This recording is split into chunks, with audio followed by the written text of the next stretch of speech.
Magandang araw mga langga. Ayan po, may bago na naman akong pagkakaabalahan. Bagong newly hatched na sweater. Ayan po. 0-day-old chicks po natin. Ayan po. Ayan po ang ating nilagay na tubig nila. Lagayan po natin ng asukal at ilulublog natin sila dito para makainom sila ng tubig. Ayan po, may nagtulang po sa akin ito. Tama po ba? Sa mga hustler na po sa pag-aalaga ng mga sisiw. Ayan po, ang sabi po sa akin, ilulublog ang kanilang tuka sa tubig para makainom sila. Ayan po, 3 beses. Ayan. Ayan. Ayan. Kanina yung iba. Lublog ko na yan sila.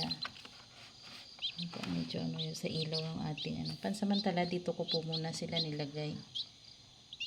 Ayan. At bukas ililipat natin sila sa mas malawak na lagayan sa kulungan nila. Sa nilang kulungan. Pansamantala dito muna. Iinitan muna natin sila.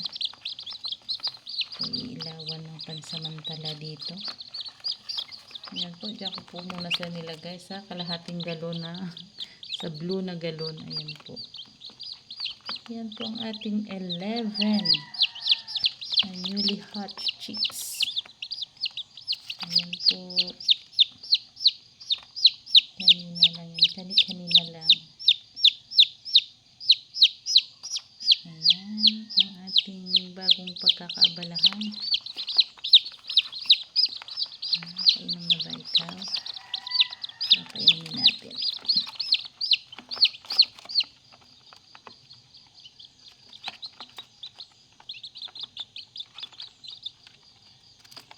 Ayan. Nagtatago sila.